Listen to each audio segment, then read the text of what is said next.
welcome to True Crime Bedtime Stories. I'm Victoria. I thought I would do it a little bit differently today, seeing as I had to take a little break while I actually released the book Bullet Journaling for Serial Killers. So there you go. So I thought I would read to you from the book, and instead of reading you the serial killer files, I am going to read you the introduction and a little bit of January. So are you sitting comfortably? Are you ready to take a stroll in the darkness? The idea for this book was in my head for ages. I could not think how to execute it. I had the wisps of an idea, but I could not seem to form it into a story I was happy with. Serial killers have fascinated me since I was an early teen. I can still remember using birthday money on my 12th birthday to buy an encyclopedia of murder. In hindsight, my mum was horrified, but I kept it and I spent hours poring over the pages of that book. I've always loved horror stories. Stephen King has been my companion all my teenage and adult life. It always fascinated me the way he has this talent for tapping into your innermost fears. The stories he creates have grown better and better as the years have passed. It's a high bar to reach for if you have never authored a novel. The thing is, my fascination with murderers and serial killers was not born out of admiration or some morbid fascination with the crimes they committed. They terrified me. The only way I think I could accept the existence of such violence in the world was if I learned everything I could about them. They always presented as monsters, something separate from us. But I realised that's not strictly true. They are very human. So why decide to start killing? That was what I wanted to explore. Why do people kill? That encyclopedia stopped me from ever hitchhiking or getting in a stranger's car. It was always the same question for me. What makes a serial killer?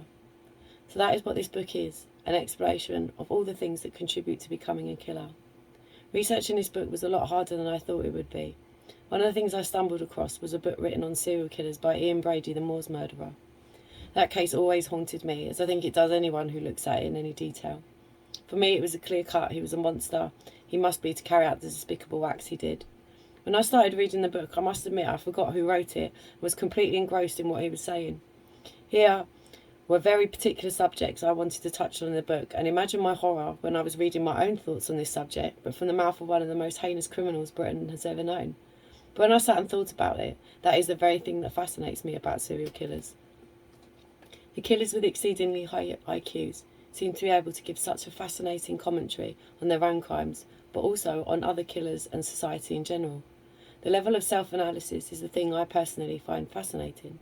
But the thing my mind always came back to is the victims and the loved ones that are left behind to deal with all the chaos, devastation and grief.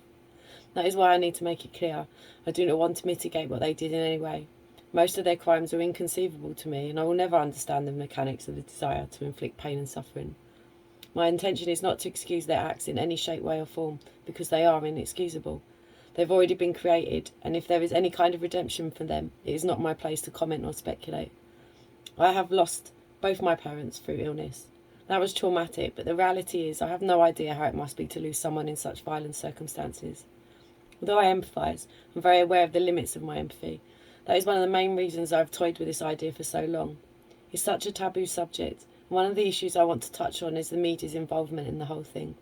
I sit here now, and I cannot help but think if I had been tortured or raped or murdered, I would not want the world knowing that fact.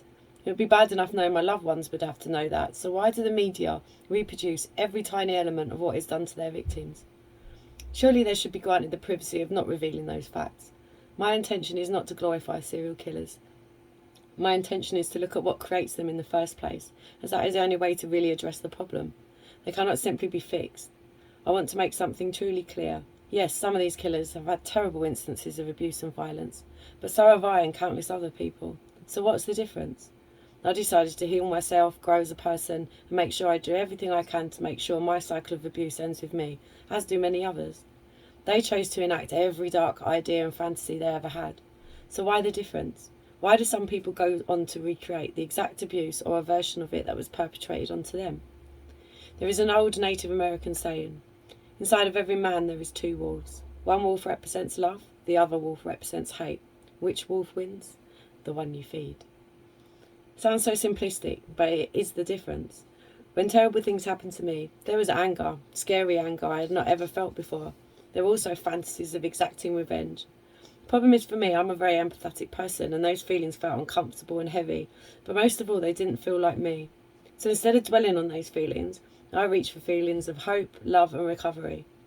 I think this has given me a very unique viewpoint because I could feel the pull of the anger and the hate. I could feel it eating away at me, and the more it did, the more angry and hateful I would feel. I would have all of these dark, intrusive thoughts, and before I realised, I might have spent 30 minutes daydreaming about enacting some sort of revenge on those who wronged me. I would always snap out of it, scared, wondering where those thoughts had even come from, and what part of my brain was storing all of these pieces of poisonous bile.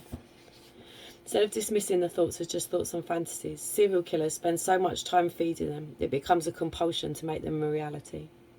A lot of serial killers change and escalate like they are enacting every dark thought that has ever occurred to them, like they're trying to experience every sensation, even those that society has agreed are forbidden. Some are the ultimate anarchists. They not only have decided they hate humanity and society, they wish to destroy it. Serial killers are always a reflection of what is happening in society at the time, and their victim pools are often chosen on this basis. We try and distance ourselves from them, try to tell ourselves that we would know if we were interacting with an apex predator, and make no mistake, that is exactly what they are. They prey on anyone they see fit. The reality is they are duplicitous creatures, and good at inserting themselves into some semblance of normal life, but to say that they are simple monsters is not accurate. Those drives that terrify us are a very natural part of being human. We are predators. We have just civilised ourselves out of the practice of murder and rape, but that does not take away from the fact that they are core drives within us. In some cases, the offender was also a victim themselves, so what makes them commit acts of violence against others? Let us take an exploration together. Let us look at all the things that serial killers contemplate and how society feeds into it. This is a work of fiction. I've included lots of information, all of which I've tried my best to verify. My wish is that you read this book and you go away and reflect on the quite hard-going themes I've included within. Let us start talking about justice reforms and social equality for all. Let us talk about mental health and abuse and stop fucking victim blaming. Let us just be kind to each other and try to empathise. Let us stop hating. Let us stop never-ending generational cycles of abuse. Why can't we end institutionalised racism and violence? I really believe if we could learn to discuss these hard topics in a way in which we could respect different opinions, we could have dialogues that would start change. I'm a single mum with a beautiful teenage daughter, and we talk about this stuff all the time. That is our jobs as mothers. It is time for us to step into our power and use our love and understanding to fix our family circles with love and understanding. Abuse can be overcome, but only with the right support. Let us stop raising broken people because we are broken ourselves. It is time for us all to take responsibility for the traumas that were inflicted upon us, not chosen by us. It's time to take our healing into our own hands and teach our children, boys and girls, how to feel our feelings and process big emotions in healthy ways. It's time to learn all this shit if you don't know it. It's time to use all these amazing resources in the palm of your hand for self-exploration instead of selfies and superficiality. Most importantly, let us show our children love, no matter how difficult or what challenges present themselves. Even the most serious of disorders respond positively to unconditional love. I cannot change the world, but I've managed to change mine and my daughter's world, and that's enough for me. In a world of true crime, you can merely state that you are an expert with no formal qualifications in the field, so I wanted to state I am not an academic. I did, however, consult with academics about the contents, as I did not want to perpetuate any more myths and untruth. My experience is a lot more practical in nature, and I consulted and wrote to different offenders. I tried to research this book as thoroughly as possible, so hopefully I got it right. I hope this book gives you things to consider and some dark humour, but let us not ever forget the fact that these individuals' shattered souls, both living and the dead, they really are the darkest reflection of society. He who fights with monsters might take care, lest he thereby become a monster, and if you gaze for long into an abyss, the abyss gazes also into you. Nietzsche.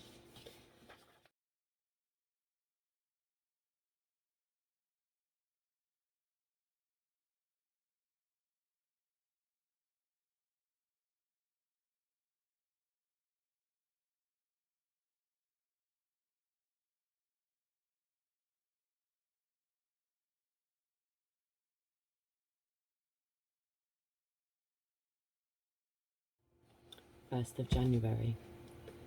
No new year, new me bullshit here. This is my cocoon year. I'm going to emerge the most amazing serial killer I've ever seen. There'll be no cliches here. I'm going to document all of my decisions in the cool notebook my daughter got me. It's a bit girly, but it'll be very efficient for the meticulous planning that is ahead. It's a risk writing any of this down, so it's a document of my own downfall. However, I've seen the way the media spin a story to suit their own interests. So this way, I can offer up a complete document of my crime, from inception right through to execution. That is where you come in. Wonder what you would be like. Will you be male or female, or something else? What are your pronouns? Does it surprise you that I ask that, as it is a thoughtful gesture? You would like me to be a monster, wouldn't you? Sorry to disappoint you, my newfound friend. I am no monster. I'm a product of my environment, sculpted into an exquisite, intelligent mastermind with terror, suffering and trauma. It's my fuel, you see. All the injustices, all the hurt, all the humiliation, all the suffering, pain, more pain. I'm like a phoenix. However, unlike the bird, it's not the ashes I rise from. I'm emerging out of my own skin, desecrating myself, ripping the damaged, dirty flesh from my body, rebirthing a new me, fueled by a simmering rage that never dissipates. A constant whispering of the things we could do, oh, the things we could do. I'm emerging out of suffering and pain, and the pieces of who I was before, the broken, damaged me, the shell of the person I was, emptied of all my humanity, empathy and love. Now it's just cold rage I'm feeling. I'm all the people who took all the tiny pieces, like fucking vultures, pecking at my flesh, taking pieces of me without permission, till there was nothing left but the darkness. I'm going to take magnificent pleasure in showing them my newfound darkness. I want to share with them what they had a hand in creating, you see. The punishment must fit the crime, don't you agree? Whoever you are that reads this, you have a particularly important job to do, and I'm trusting you to do your part. It would be better for you to do as I say, rather than risk my wrath. Punishment for you will be planned in a separate document and enacted whether I survive or not, so it's only fair that I let you know the gravity of your situation. You are my Metatron, my voice. The message and contents of this notebook must be transcribed and presented verbatim. No alterations and no editing by anyone. No fucker is going to bastardise my fucking message. It's a call to society to wake the fuck up and listen, and you must purvey the message contained within these pages exactly as they are. I assure you there was planning that came before this planning, so I have a very set chronological order that must be followed. We are on a journey of discovery together, you and me. Now the formalities are out of the way, I shall begin. Here is a research guide. This document is an excellent guide if you have never researched before. It's more prudent to cover all bases from the get-go. This will come in handy as we progress, as you will need to research different things. I must admit, as wonderful as I am at the art of murder, grammar and its uses sometimes escape me. So if you are a grammar Nazi, then please accept my apologies post-haste. This isn't the kind of document one can have proofread. Well, I could, but we'd have to dispose of said proof after the fact. Therefore, there are probably mistakes throughout. You can't be perfect at everything now, can you? Nice to meet you. And then you have a research guide. 2nd of January. There have been many that came before me with a high IQ. My personal hero is Ian Brady. Society had no idea of the gem they had. They were so caught up in the child killing that he was labelled a monster and hidden from sight with the occasional sensational headline from the likes of the Sun or Star. His book is like a Bible on how to not get caught. Things are hugely different now with all this fucking technology everywhere. They had all the answers for society. They were just not interested in listening. It fascinates me that he would even write such a book. He was a complete anarchist, so what motive did he have for writing it? Why would he try to help the very establishment he hated? He unveils all sorts of secrets to aid in our capture, and I cannot for the life of me fathom why. He was an extremely complicated man, it would seem, and his view on disloyalty is something I can get behind. We are capable of love. That is a common misconception. Is it likened to your sense of love? I don't know. What do you think? For you to understand the ultimate predators, it is important that I introduce you to a selection of my kind. All through this diary, I will leave you with different serial killers, mass murderers, and a few other interesting cases I think will provide useful. These characters have many books, documentaries, podcasts, and even films about their endeavours. So the idea is to give you the basics, and then you can deep dive wherever tickles your fancy. Each one of the killers I've chosen for you has their own unique rabbit hole of information to dissect, so choose wisely. I have a feeling once you really start looking at my kind, you will find that there are many misconceptions, myths, and flat-out lies. My aim is to provide you with the things to consider that will make your task easier. For you to understand my motivations, there are diverse topics we will cover over the coming year. My aim is to provide you with all the research I can so you fully understand your topic. The definition of psychology is the science of mind and behaviour. the mental or behavioural characteristics of an individual or group, the study of mind and behaviour in relation to a particular field of knowledge or activity, a theory or system of psychology, Freudian psychology, or the psychology of Jung. The word psychology was formed by combining the Greek word psyche, meaning breath, principle of life, soul, with logia, which comes from the Greek logos, meaning speech, word, reason. An early use appears in Nicholas Culper's mid-17th century translation of Simon Bartlett's A New Method of Physique, in which he stated that psychology is the knowledge of the soul. Today, psychology is concerned with the science or study of the mind and behaviour. Many branches of psychology are differentiated by the specific field to which they belong, such as animal psychology, child psychology, and sports psychology. Let us start with the history of psychology, which is a massive topic, but I will give you some highlights of how treatment has progressed over time, thanks to our evolving. Many of the ancient writings would have been lost had it not been for the efforts of the Muslim, Christian, and Jewish translators in the House of Wisdom, the House of Knowledge, and other institutions in the Islamic Golden Age. These commentaries were later translated into Latin in the 12th century. Who knows how these sources first came to be used during the Renaissance? I like to imagine them huddled around a candle devouring forbidden knowledge. Their influence on what would later emerge as a discipline of psychology is a topic of scholarly debate, meaning no fucker can agree. Here is a timeline of how psychology has changed from then till now. And then you have a timeline that lays out the entire history of psychology. So there you have it. I hope you enjoyed this episode, and I will be recording more soon. So night, sleep tight. Don't let the bed bug.